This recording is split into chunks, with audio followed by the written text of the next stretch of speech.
blocked, but if the characters are flying so fast you can't tell what side of the screen they're on, that becomes very difficult. Now, right now, we're still pretty close to the ground, but you know, there are those opportunities in this game where like it becomes very, very, very vertical.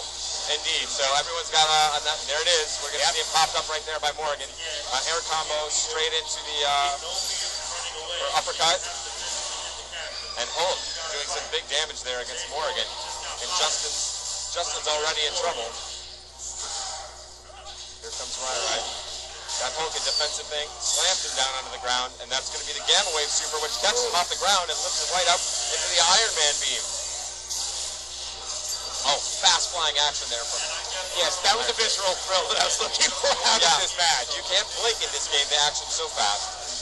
That's a hallmark of Marvel 2. We're trying to bring it back in Marvel 3. The game you're looking at is only about 50% finished. And it's, I mean, graphically, it's absolutely gorgeous. Now, in terms of how people are, how it's being designed for people to play, how quickly are you, or how frequently are you tagging out to bring in other characters? Well, it depends on your style of play, but there's more opportunities for that than there ever were in Marvel 3. So we've got what's called the air exchange system in the air.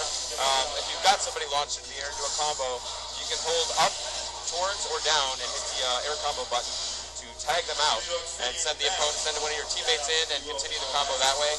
So you have much more flexibility to move freely between your characters. Now, of course, I've been hearing some stories of some rather remarkable things that were discovered in the course of playing the game here today in terms of really Dr. Doom kind of stepping up and really kind of surprising people. Yeah, there's been a lot of surprises here so far today.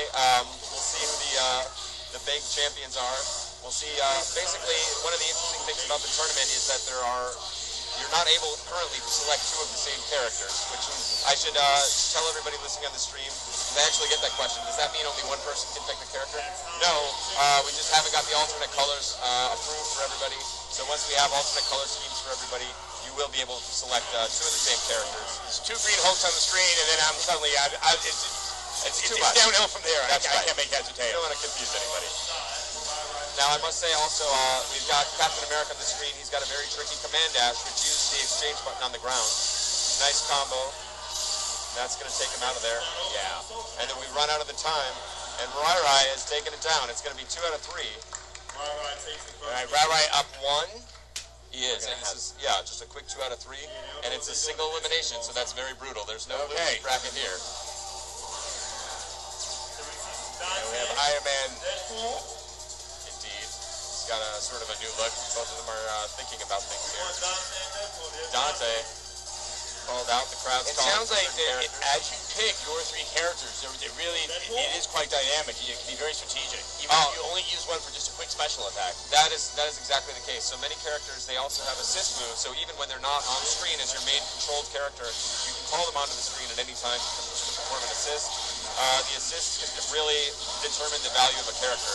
If they have a really great move that they can use off screen to come in and help you out, that can create entirely new ways of playing the game and opportunities for the fighting. Now, I believe, and correct me if I'm wrong, that Justin Wong is playing with Dante right now. Let's see. Yes. Oh, he caught it on the nose there. And I was about to say that Dante's a very powerful character in the game. He kind of took quite a bit of damage. He is, but he's a proton cannon like anybody else. Catches him a little too high. Oh, wow, brings him all the way back to the ground, and that's going to combo straight into the super. Justin Wong already discovering some new stuff about the game. Wow, a remarkable string of combos from Justin Wong with Dante. He is, and also one of the things that people were discussing is, boy, this game doesn't seem quite as fast as Marvel vs. Capcom 2. Does this look fast enough to you, Adam? Yes, I mean, I believe this game in the right hands, and even not in the right hands, in those hands such as mine, that there's quick and satisfying, and the little I played of it, it's very, very satisfying and visceral. Yeah, it feels fast, it feels quick, there's crazy action. These guys have only been playing for a few hours, and you see some of the stuff they're already capable of. Oh, snaps it right back out of there. I mean, I have to say, even in this match, from the first one, we're already seeing far more stronger combos coming much earlier on in the match. It is, and that's showing their understanding of the new system. So it's a brand new fighting engine in this game, and they're coming up with clever ideas.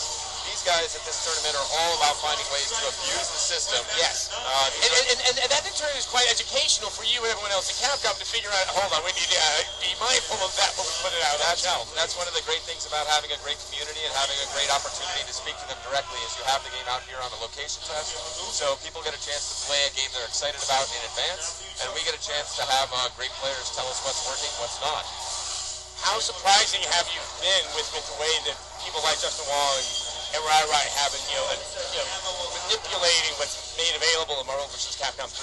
Basically, the skills are still here and paying the bills. So I believe the first time Justin played the game, we were offering a T-shirt to anybody who could win 10 in a row. He stepped up and won 10 in a row immediately and had great ideas. He was tricking people who've been playing all day. T-shirts. That is the great currency of innovation in the video game industry. It is. Why hire testers when we have T-shirts and a great community?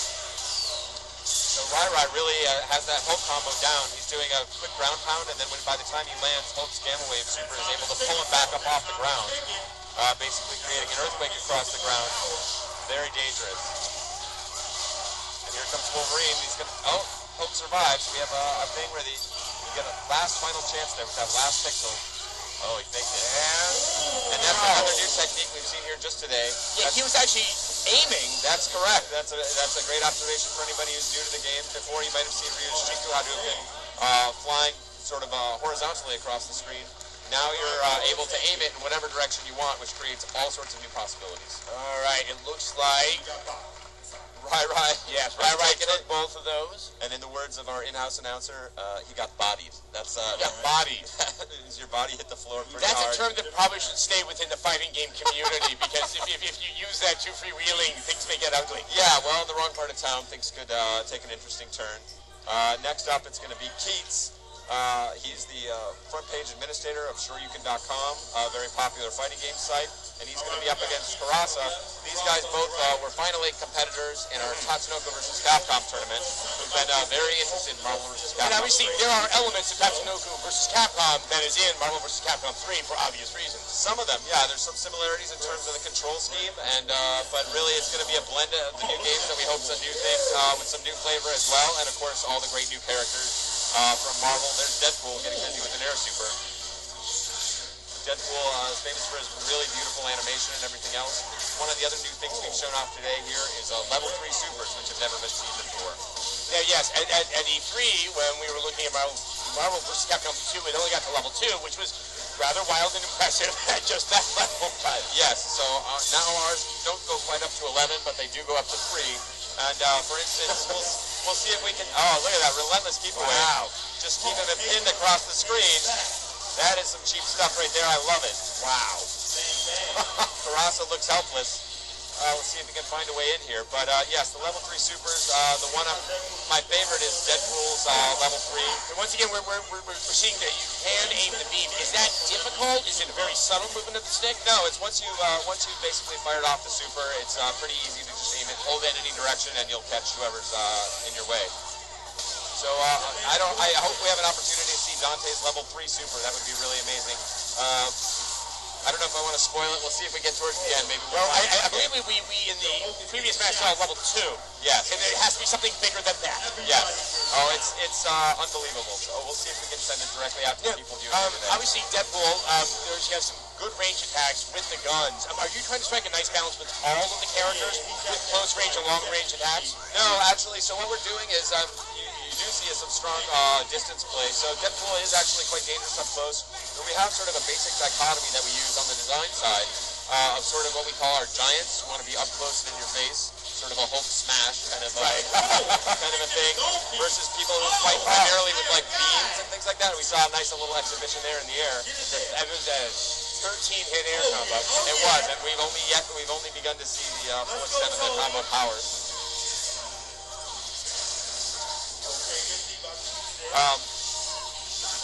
Boy, it's hard to tear myself away from the action. There's just so much that's happening up on screen. Yeah, so fast. Yeah, it's funny is that you and I also don't have some standardized terminology in terms of the move. That we're kind of making it up as we're going along. You hit the nail on the head. Actually, Marvel 2 commentary, the action is so fast and furious in that game that what they're forced to do many times is use basically a series of shortcuts. So if you've heard phrases like, where's your curly mustache, Pringles, this kind of stuff, they're talking about very specific things in the game to try and describe the action as quickly as it's happening, which is a challenge beyond us in some ways.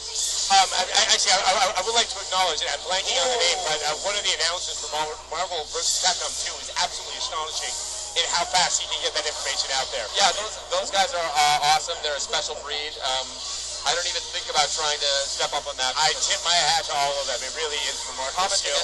Commenting on Marvel is almost as hard as playing Marvel at the kind of level we've seen. We ran out of time, and with player 1 winning, that would be Keats. Yeah, he's taunting the crowd.